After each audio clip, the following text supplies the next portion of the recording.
Birindən bir şey gördün, görməməzliyə vur özünü. Sanki heç vaxt görməmsən. Eşitdin, özünü elə apar ki, sanki heç vaxt bu sözü eşitmədin. Eyib açan olmayasan, eyib açan olmaq insanın aqibəti üçün təhlükəlidir. İnsanın sonu üçün təhlükəlidir.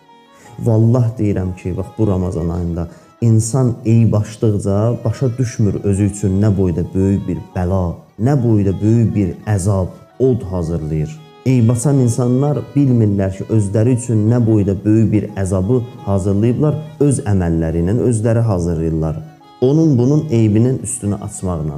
O mütləq şəkildə fırlanıb gələcək, o əməlin qarşılığı həmin insana çatacaq.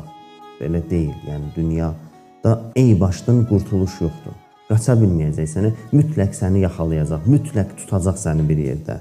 İnsan Allah sifət olmalıdır, yəni insan da eybləri örtməyə bacarmalıdır.